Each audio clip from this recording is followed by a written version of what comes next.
Hello, everyone. Welcome to Ecosystem and Governance Working Group here at Trust Over IP. I'm going to share the agenda quickly.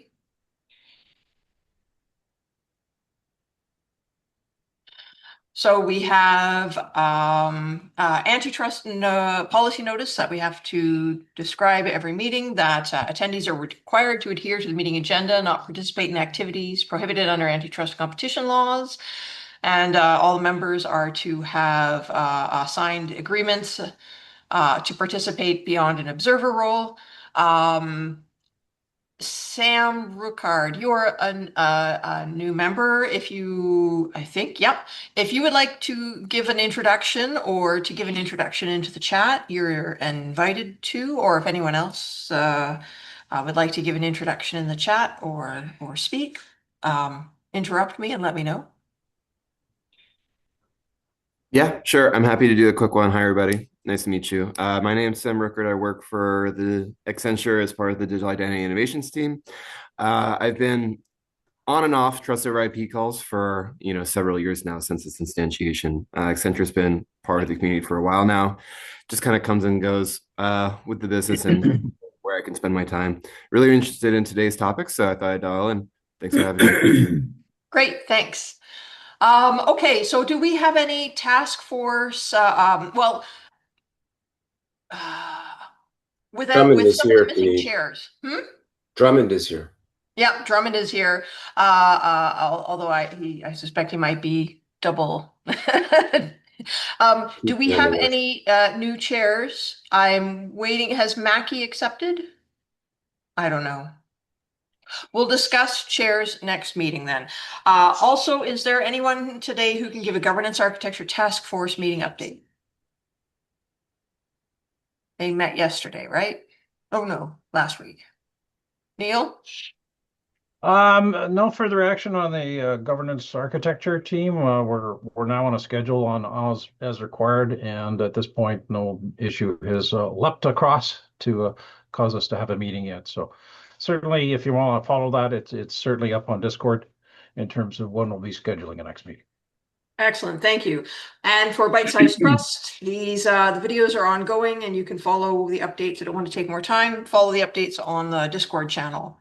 So with that, then, Steve, do you want to do the introduction of our guest today? I'm very excited about this. Sure. So, welcome to some Canadian content for a change. Uh, Keith, actually, I met Keith maybe about 4 years ago through another member, Lucy Yang, if everyone remembers her. And I do believe another member of Keith's team from Digital Governance Council is Tim Vuma. I think he spends most of his time with the Trust Registries group, I believe. Yeah, so in one way or another, Keith has had, I guess, a finger in what's been going on here lately. And what actually brought Keith top of mind to me was I saw a YouTube video where he presented in front of the House of Commons about digital governance. So it kind of piqued my Great. curiosity. So Very I nice. reached out and he was gracious enough to accept, and here we are. Fantastic. So then, if you're ready to share, Keith, then we can move on with the presentation then.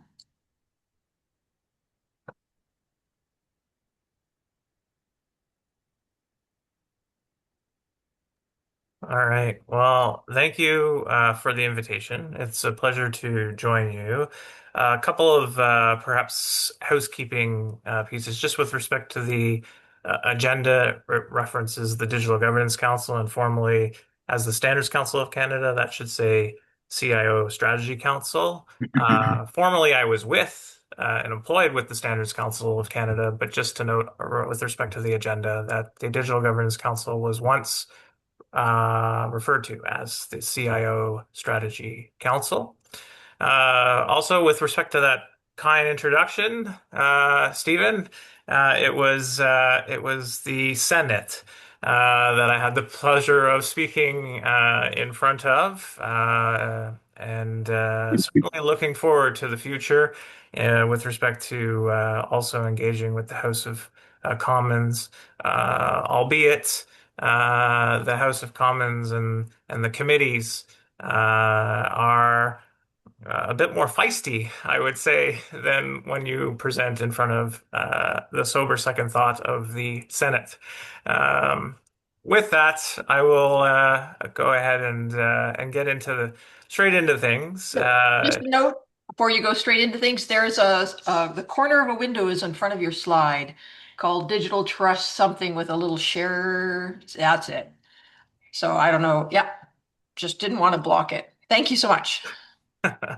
No worries at all. All right, so I'm here to talk about digital trust, interoperability, standards and approaches in Canada, and I want to focus centrally on a workshop that was convened in October of 2025. It was actually hosted by Senator Colin Deacon, and we had the pleasure of sitting in the Senate chamber to have this policy discussion between Canadian policymakers, experts, and industry leaders, as well as those from the European Union. The purpose of the workshop was to a look to advance digital cooperation and mutual recognition following what occurred in 2025 around the EU-Canada summit that signaled to the political will on both sides in advancing some digital cooperation. As part of that workshop, it became quite clear that there is a shared belief between the European jurisdiction and with Canada that we are both striving toward common outcomes, whether it's around user centricity, privacy preserving technologies, secure access, recognizing that these are key for prosperity and democratic resilience. So just kind of setting the stage with respect to the workshop that was organized by the delegation of the European Union to Canada in close collaboration with the Digital Governance Council. In that workshop, we discussed at length a study on EU-Canada digital identity and trust services interoperability. I had the privilege and pleasure to be a co-author in that study, looking at how the European versus the Canadian model associated with or digital credentials and trust services, how they're defined and governed and managed, and ultimately with a lens to determine whether or not there's feasibility in having interoperable approaches between the jurisdictions with respect to the issuing of digital identities and trust services, digital identities, and verification, and so on and so forth. The study found, with my colleague in the EU, Alice Jonathan, that there was no insurmountable legal, technical, or conceptual barriers to interoperability. The study found that there was alignment. It did an analysis with respect to the UNCITRAL model law on identity and trust services. With respect to the, I believe, 27 articles in that model law, when looked in contrast with the European approach to governing digital trust services and in looking at Canada's, there was, again, like I said, no insurmountable barriers, and there was alignment with respect to this model law. Now, what was quite clear with respect to interoperability between the jurisdictions is that there is a strategic imperative here. And there was also recognition and acknowledgement within the workshop that when we talk about interoperability, many people simply think technical, like the technical interoperability between systems. But it's much more than that. Policy interoperability is just as important in order to set the appropriate controls that are necessary and to shape things like the sovereignty, the economics, and the rights associated with the way in which systems then are controlled and interoperate together. There was also a commentary within that workshop around how empires once built railways and today they build algorithms, highlighting that in the current state there is geopolitical tensions that are very much causing concern, challenges, perhaps opportunities with respect to how countries are defining their own sovereign control and serving their economy. The key question, though, is not whether systems can interoperate. We heard quite regularly in the workshop that the technology is there. The question is really under whose laws, values, and governance in order to trust and ultimately have confidence in these systems. Now, the model in the EU, which many of you may be aware, is very much what I would refer to as top-down. It's a structured regulatory environment. You have the eIDAS for identity, you have an AI Act, you have a Digital Services Act, all of this setting the rules and governance associated to how Europe leverages, uses, and governs digital technologies. In Canada, and it is much more of a decentralized, pan-Canadian, given the Federation of Canada with the provinces and territories coupled with the federal government, a consensus-driven approach that's rooted in that federation. And so recognizing that different jurisdictions like provincial jurisdiction has certain accountabilities, authorities, and responsibilities and powers in comparison to the federal government. And when it comes to things like identity and credentials as to who I am, those of course cross those jurisdictions federally and provincially. Now, the workshop also emphasized with respect to these governance models, even though one is top down and bottom up, like I said earlier, with respect to the model law, the UN model law around digital identity and trust services, that those controls, when looked at with respect to the regulatory environment in the EU or the more consensus-driven policy approach in Canada, that there is alignment. And so given that alignment and toward those outcomes of, privacy preserving, interoperable approaches, the workshop participants very much emphasized reciprocity, transparency, and domestic accountability as foundational with respect to how Canada and EU ultimately create for interoperability between their respective policies as well as the technologies themselves.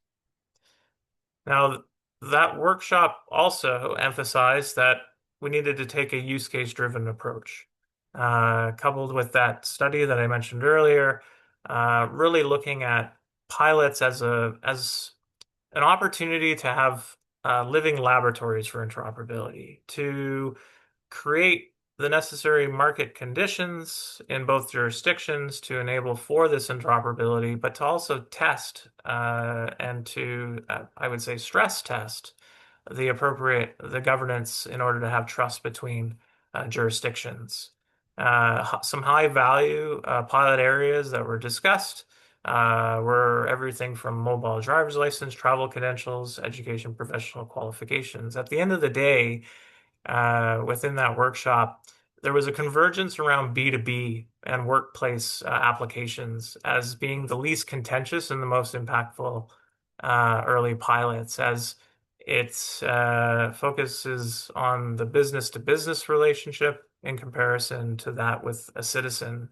And within the Canadian context, digital identity is quite polarized and quite contentious in that there are narratives and dialogues that suggest that digital identity does not, in fact, provide for privacy, that it would result in a surveillance state, and that the behaviors of Canadians would be attuned by government will, and the notion of chips installed in the back of your neck. So this perception, this negative connotation associated with digital identity in Canada certainly creates pause with respect to how you can instill digital trust and confidence within the public around the use of these technologies. Now, certainly, I'm speaking to a group here that is very familiar with,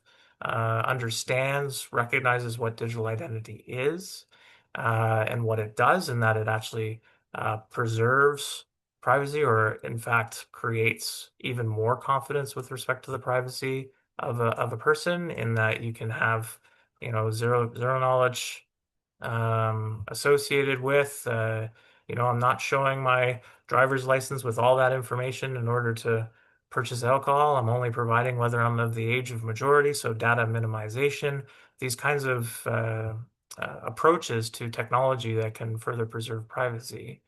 That all said, given the context in Canada, being different than that in Europe, where digital identity is literally listed in the EIDAS as it's digital identity legislation, having legislation like that in Canada, with the public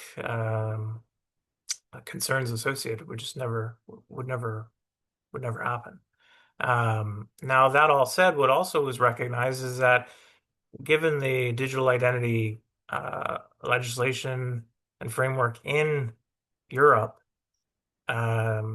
driver's license aren't regarded as a form of identity. It's a privilege to drive a vehicle. In Canada, of course, we recognize driver's license as a form of identity.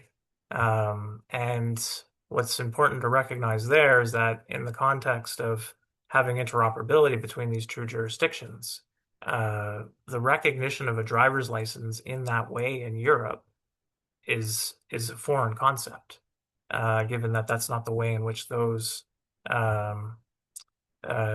cards are recognized.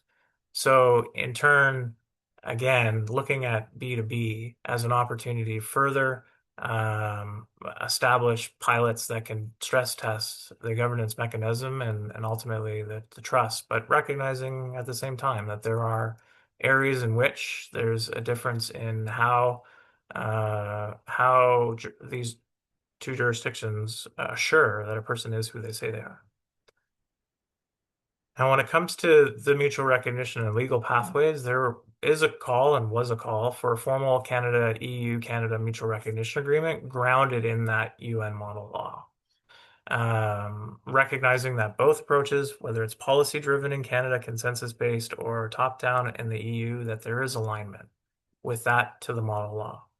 And the aim ultimately would be to recognize the legal effect of identity systems and trust services across these two jurisdictions, meaning that if I'm issuing a credential in Canada, that it ultimately can be accepted as having the same legal effect in Europe as it does in Canada, and then vice versa. And by having this formal mutual recognition agreement coupled with the legal effects around the identity systems, we can provide legal certainty around the acceptance of these credentials and electronic signatures that cross borders. Conformity assessment and assurance mapping was also a fundamental piece of the conversation, and again included in the study, that there is a need to recognize third-party evaluators across both regions. With respect to the technology, and as you look to conformity assessment in terms of having third-party independent assessments and certifications associated with that technology, the management controls of an organization and certifying those with respect to establishing trust in the ecosystem and the way organizations are governing those technologies was a conversation and dialogue that also took place within the workshop and is articulated in the study around establishing common assurance mapping between Canada's national standard system of leveraging consensus-based national standards with certification and verification associated with those controls with that of the EU EIDAS, and that the conformity assessment could ensure transparency and regulatory confidence and public trust. So in turn, what this would mean in establishing mutual recognition of certificates that are issued in Canada or in the EU with respect to the way a technology is governed, used, and or used, that certificate would have acceptance within both regions. So in other words, I could certify in Canada or verify in Canada through an independent third party, and that would be accepted in Europe. Likewise, in Europe, you could do to the European model and have it accepted into Canada through a mutual recognition agreement that establishes the conformity assessment mechanisms and mapping to assure that trust. At the same time, though, as I mentioned, mutual recognition, we're recognizing the other jurisdiction's rule book. So in other words, Europe with EIDAS, any organization that effectively is in compliance and conformity with that through those rules, Canada would accept. And likewise, in the Canadian market, for organizations that are in compliance with the consensus-based policy standards within Canada and the certifications in relation, that Europe would accept it. That does challenge, in part, organizations that are looking to do business across borders, in that I would need to have Canadian organizations using European rules in order to have access to that market and vice versa. And so there was this core principle also established in the study and discussed during the workshop around functional equivalence. So it's one thing to have mutual recognition, but mutual recognition doesn't require identical systems, only equivalent assurance and reliability. So by applying functional equivalence, it can provide a practical alternative to regulatory harmonization. In other words, Europe can use their system, Canada can use their system, and we can recognize those systems and the results of those systems in order to have cross-border flow and trust with respect to credentials and trust services. What that also does is preserves the sovereignty of both jurisdictions, that I don't need to adjust my rule book in order to ensure that I continue to have access to your market, and vice versa for the other jurisdiction. And this principle effectively underpins the feasibility of achieving that Canada-EU mutual trust arrangement. Otherwise, we would need to fundamentally adjust our approaches to governance and the way in which we use technology in order to have access to a market like Europe and vice versa. And so in the workshop, and what was very clear and what resonated was the fact that technical trust in and of itself, so the interoperability between the systems itself, is insufficient. That there is a social trust that's essential. And certainly in the Canadian context, as I mentioned, with respect to the negative connotation, just using digital and identity as two words combined, that challenge in Canada. There are also concerns that were raised with respect to the misinformation and the narratives framing digital identity as that threat. And that success in the Canadian context, unlike the European one where it's mandatory, would require voluntary participation, transparency, auditability, and meaningful consent. There were international lessons and risks also discussed. The Kenya example was used as failed governance despite the technology.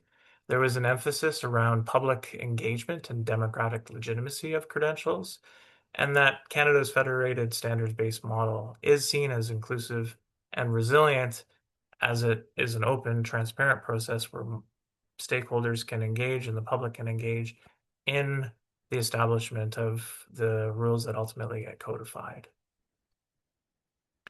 In terms of the policy and the technical and the legal alignment, so interoperability does require, as I mentioned earlier, it's not just a technical conversation, it is a policy one, it is a legislative one, standards and engagement. It requires simultaneous progress in these areas in order to achieve mutual recognition and equivalence. There was also, through this workshop, proposed creation of a joint Canada-EU working group that would focus on the legal and technical alignment, create for those conditions to establish the mutual recognition agreement, as well as the appropriate equivalence. and then that there would be shared middleware layer proposed around that functional equivalence, around the processes and the assurance, whether it's issuing a certificate or a verification statement associated to a technology or a business. What was also articulated in the workshop and as well in the study is that we're not starting from scratch. Canada and the EU already have a trusted trade relationship. We have the CETA trade agreement between Canada and the EU, and there is a protocol within the trade agreement that is around conformity assessment. That conformity assessment protocol already permits for a certificate to be issued, primarily for physical goods like toys, to be recognized in the other person's jurisdiction using what's in your jurisdiction as the rule book. Now, what is being proposed is that we extend those physical goods to add digital credentials and trust services within that conformity assessment protocol, meaning that if I'm using a standard in Canada or using a standard in the EU or through its legislation, that conformity assessment with respect to a third party issuing a certificate or a verification statement, that it ultimately be accepted in the other jurisdiction. This would ground the digital trust framework in the way the architecture of trade and would also reduce compliance costs in that I don't need to certify against both rulebooks. And then it also extends the logic of that product equivalence that currently exists into the digital services domain. In terms of the actual technical collaboration required here in the priority areas is mapping assurance levels. So there's assurance levels in the EU, there's comparative ones in Canada. There needs to be a crosswalk between those in order to establish what levels of assurance and trust are necessary for having the acceptance of credentials and the use of trust services. There's also a recognition that there needs to be an approach to technical collaboration that maintains continuous updates as technologies evolve and the risk landscape changes. That risk can be technical, that risk can also be geopolitical. And then also recognizing that there needs to be a shared operational pathway for validation, credential exchange, and verification based on ISO 17029 methodology. So in large respects, with respect to pilots that have occurred in Canada, even within the EU, it largely recognizes the conformity assessment schemes of 17025.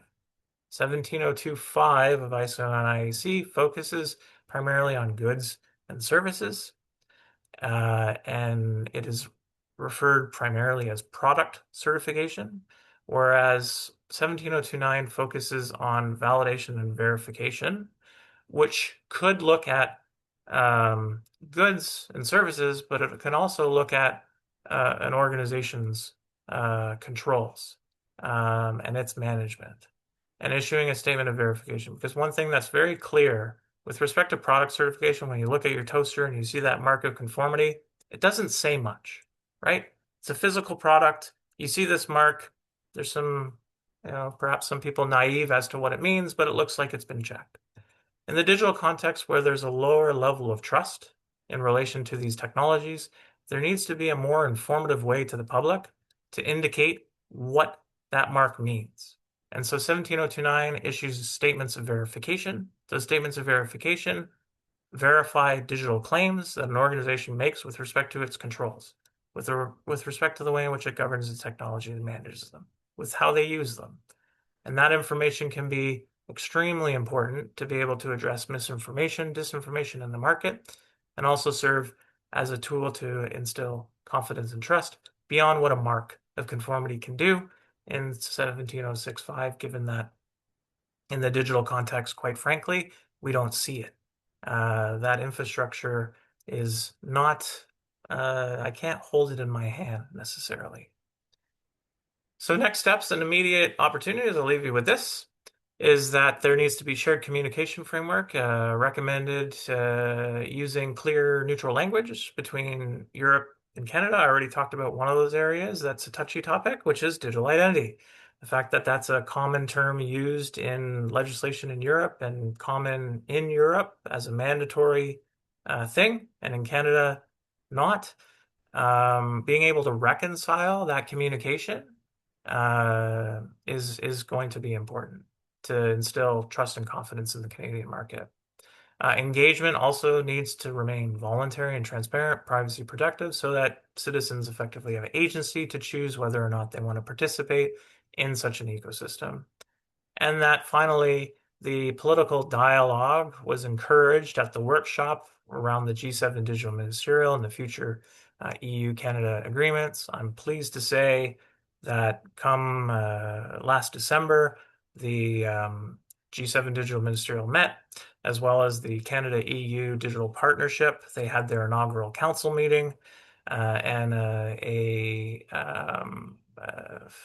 joint statement coupled with a memorandum of understanding between Canada and the EU have been signed around digital credentials and trust services, a cooperative agreement in order to further advance and deepen the cooperation in this area. And it provides for a framework of cooperation for the two jurisdictions to establish the legal effects and recognition between the identity systems and trust services in both jurisdictions. It provides a cooperative a framework in order to advance the various elements that I described in this presentation around achieving mutual recognition. Will we still need more than just a cooperative agreement between Canada and the EU? Absolutely. We need to further extend or expand on our existing CETA trade agreement for mutual recognition. We also need to establish an equivalency agreement to preserve or safeguard our sovereignty and to ensure that the rules in Canada effectively are trusted in their form in the European context, that we can continue to access that market and scale our Canadian companies globally. And finally, with that, having a joint task force that is doing much of this work to establish the technical collaboration, as well as looking at the legal effects and legal considerations in doing so. I will leave things there and ask for any questions, comments, and/or feedback. Fantastic. Thank you very much. That was really interesting. Stephen, we'll start with you. Great presentation, very interesting. Thank you. The B2B and workplace pilots that they identified as being like the most likely to succeed, is the linchpin for that is getting Canadians in those workplaces and B2B environments to accept digital identity? Because on the other side of the pond, they're not going to trust that the person that said or evaluated or assessed the credential is going to be an actual person or someone with the right credentials, right? So I guess on their side, they embrace digital identification, like you said. And if us Canucks don't, won't that be the straw that breaks the back, so to speak? Right. So in one of the principal use cases was professional qualifications. So consider the fact that Canada needs more doctors, or we have a number of doctors that are already here that aren't recognized.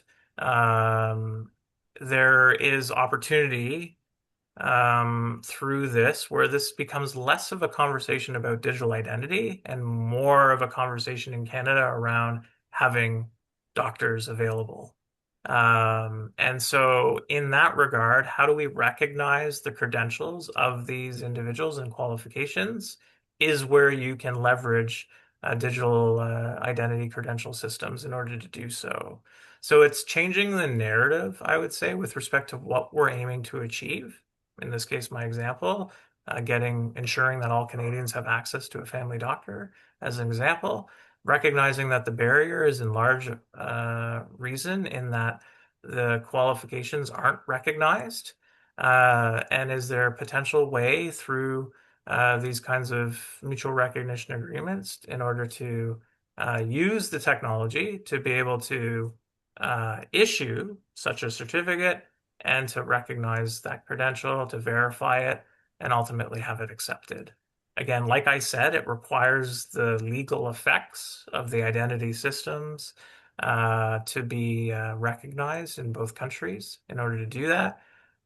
We have also in Canada a challenge with respect to internal trade, just with respect to those professional qualifications being recognized across different provinces. So it actually creates a real opportunity for Canada to both address from a pan-Canadian perspective, but as well an international one. So I would say that yes, there certainly is a challenge with respect to the use of digital identity, but if we're talking about people's professional qualifications and what we use in order to recognize and verify that, that's a different narrative that I think will go a longer way for Canadians to be able to accept these methodologies or these approaches to verify somebody's credentials. Thanks. I was just wondering if you were familiar with, in Canada, we have a digital identity project in BC Gov for BC Mines. I was just wondering if you know that story. It seems like they have also, rather than doing the digital identities of people, rather the digital identities of people in professional roles in order to certify, oh, I have audited this document and this is my signature and stuff like that.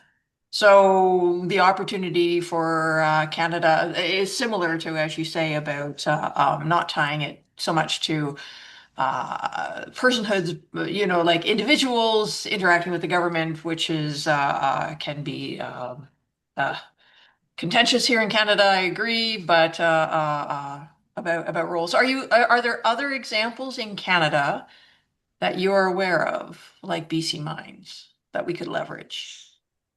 Yeah, so I would say Canada has pockets of excellence in the area. You name one. An area that I'm spending a lot of time, given that I'm a provincially appointed member of the Ontario Health Data Council, has a lot to do with healthcare, and that's why that's the first thing that popped to my mind. But I'm sure, just given even within the workshop, things that were described, like pilot licenses were also described because that's something that goes across borders and is a potential uh, ripe use case to be able to serve to stress test and ultimately provide for those conditions for mutual recognition. So there certainly are others. The question really becomes as to whether or not this is a pan-Canadian international initiative, or is this a pan-Canadian one and separately a Canada international one? Because the jurisdictions and the authorities and powers, there are certain things the federal government like with respect to citizenship, um, and then you have provinces with respect to birth certificates. Like those are the core foundational identity documents. Everything then is derived from those. So again, it really becomes a question as to the use case. Now, I know with respect to provinces and territories that they're very much looking for people to fill jobs and to recognize credentials. There also are federal programs around that, so it could very much be a pan-Canadian international use case that brings provinces and feds together. But all the use cases don't necessarily need that pan-Canadian approach because it is only within federal jurisdiction, like pilot licenses. Or perhaps it's only in provincial with respect to delivery of healthcare services. So as we define what these and identify the B2B and kind of having those low hanging,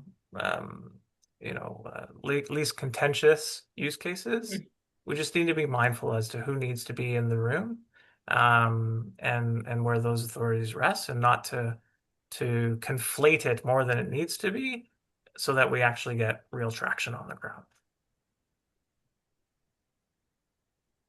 Great. Neil. Yeah, one of the things that, of course, in the digital world, everybody's doing stuff together, so there's lots of crosstalk. I'm co-chair on a diff. I'm Canadian, I'm here in Ottawa, sharing the same weather. And one of the things that we're looking at, and I notice you've got that prominently, everybody does, is a travel use case.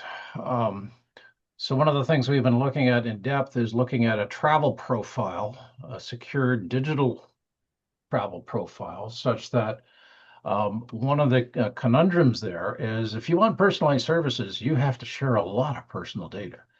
So how do you protect in that environment? So we've got some models we've been looking at in terms of, sharing, purposeful sharing for a very short period of time, which overlaps with, for example, facial recognition pilots. You're getting a photograph or you're getting assessed either at your desk before you go to the airport or at the airport. And they're using your face as a passport throughout the entire journey. You don't have to do that again, with the proviso that that information is guaranteed to be deleted, and you get a notification 36 hours after your flight leaves that, in fact, that information has been deleted. Is that part of the data privacy trust kind of problem laid bare? Well, it's the travel use cases are interesting because when it comes to pilots and their credentials, there seems to Mhm. be less contention than when you're talking about people going through border services to travel on vacation. Um, and certainly we've seen it within the Canadian context with individuals that have traveled to other countries, including the US, where uh, they're not quite happy. And even coming back to Canada and the types of technologies that are being used by our border services also putting into question. So I would say, as much as these are areas that private industry and governments are looking at, I don't think they're the ones that you would want to prioritize in the context of establishing trust between Europe and Canada. Because as soon as you bring in that fold, well, now you're going to have political actors and that will dissipate. So it's important to get some of those early wins, least contentious areas to establish a level of trust. And if you focus on the business, if I'm doing something for business versus personal, there seems to be less personal issue or distrust in having that interaction than when it is personal. So I guess all I would say and all I would advise on is just, you know, um, being mindful that those are contentious areas. Now in the EU, probably at least less contentious altogether, just by way of the way their framework works. But in terms of advancing digital cooperation between Canada and the EU and having trust and confidence with Canadians, the B2B is more conducive to expanding that relationship, at least for now. Yep. Thanks. Speaking of the B2B relationship, Carla, maybe I don't know if she could speak about are you familiar with the VLEI ecosystem? The legal entity identifiers that are being granted to different organizations, and gosh, I'm gonna muck it up, but they like in the EU, it's starting to be used in order to do regulatory submissions for banking, for example. That then you would use digital signatures that are associated with the VLEI, the verifiable legal entity identifier, and be able to do those kinds of regulatory submissions. So perhaps that might be a low contentious target, and it's also currently being integrated into the European banking regulations, for example. Are you familiar with that, or? So, so spot on. It's a good example. It's also one that has come up in my circles with respect to just businesses and their identification and access to then services from a business perspective. So I would say yes, I'm familiar with the approaches and the how, um, to be further formulated and discussed to instill, trust and confidence. But I think in the Canadian context, like that's an area that needs to be addressed in general. The fact that it's happening in other parts of the world, Canada likes to look to other parts of the world in order to move. I would hope in the future we would be much more proactive in establishing our own basis for things. But you're spot on an area that would be least contentious. Right. Okay.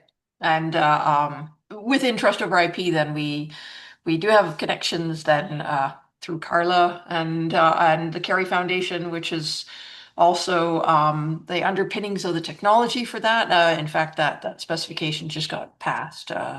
yesterday. And also that same technology. Speaking of, I saw you had a slide about MDLs that Utah is implementing um, that tech, but they're also using the carrier specifications as well in order to try to have like avoiding like the no phone home and stuff, which is what is increasing distrust in digital digital identification in the first place. So Yeah, and that's where that's why I said like this is as much as tech can try to solve for tech problems, yeah, this is a governance issue. yeah. This is how we're managing things and the decisions that are being made associated. So how can I trust you as a person? How can I trust you as an organization that you have the best interest or my best interest? So as much as we can continue to use technology to try and solve for technology problems, that Mhm. doesn't go far enough. Yep. Do you have ideas on or models or whatever on how to increase trust from through regulation or because I know within trust over IP we have the concepts that regulatory trust is reflected, for example, in the technologies of trust lists, so that you can reference them in order to identify, these people have met these conformance assessments, etc. Is there any discussion like that within the Canadian context or recognition in the international context? UN is working on some stuff, but yeah, what are your opinions on these kinds of governance reflected? Yeah, I think a lot underpins on transparency and openness. Like how decisions are made, how the technology is used, how the technology works, and those can be expressed through different approaches on being able to provide for that transparency, whether it is a trust registry or these kinds of things. I think they're components to I call it like it's a tool in the toolbox. As much as Europe has gone the route of top-down regulatory kind of first and that's caused its own issues too with respect to the market and marketplace behaviors. So it's not to say that you should put all your eggs into one policy instrument or one approach. I think there's a need to recognize that you need different tools in that toolbox in order to build a house.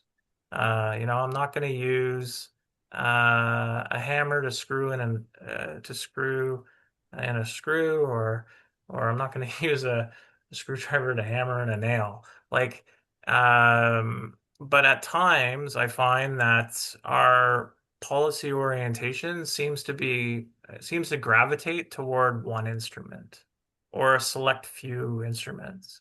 And it doesn't address the full continuum to which you instill that public trust and confidence. And in part, that's why we're seeing a digital trust deficit.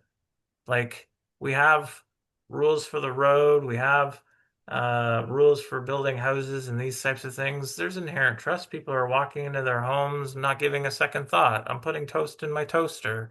I'm not feeling as though it's going to burst into flames. Like there's a governance there that has been established over the years.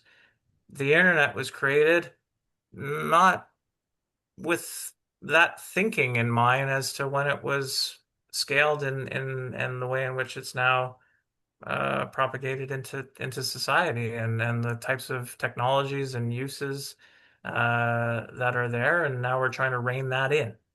Europe's trying to rein it in very much from a regulatory point of view, and it's bugging a lot of people in industry. Not to say it's not the right thing to do, but we need to be comprehensive in our approaches and recognizing that in large respects we let the cat out of the barn, and or we've opened Pandora's box. We can't put it all back in. Like we got to we have some work to do, and unfortunately. technology solving for technology problems is not the only answer or the sole Right. answer. Right. Okay. There's on your point of policy levers or different types of policy hammers that are available. I'm interested to be following the work within Trust over IP of these decentralized trust graphs because that kind of reflects not an official standardized way by which we trust, but through a network of recommendations. And the stronger that network becomes, then that becomes our the greater our trust in that. And so anyway, at Trust over IP, they're trying to digitize that ability.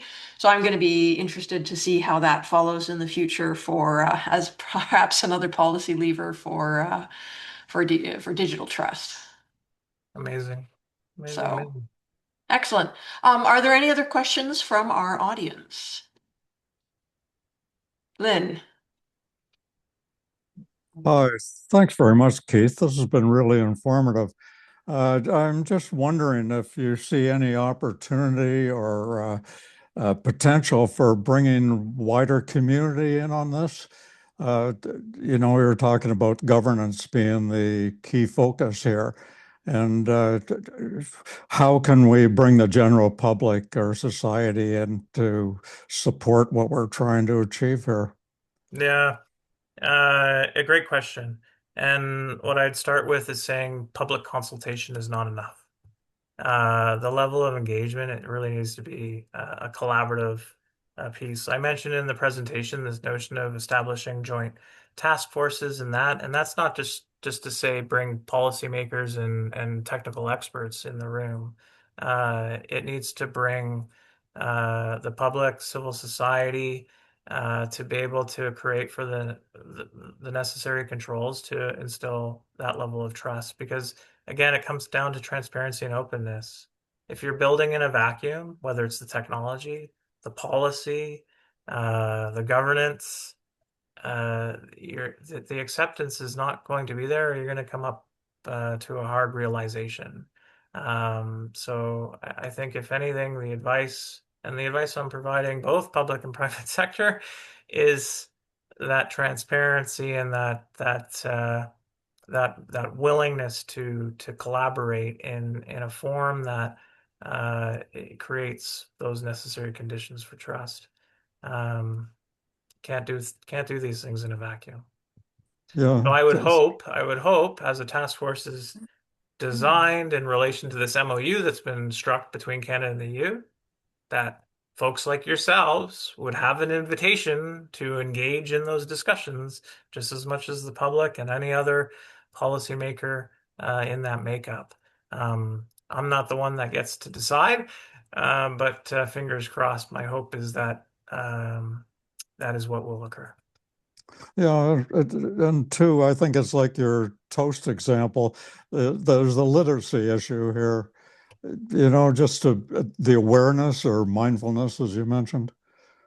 Absolutely. Yeah, thanks very much. Keith? Oh, sorry. Neil. Whatever. So yeah, as you can imagine, this is, an ecosystem and governance group. We've been working on this for quite some time in Trust over IP. I'm also part of a group that, there's a few of us here today, governance architecture.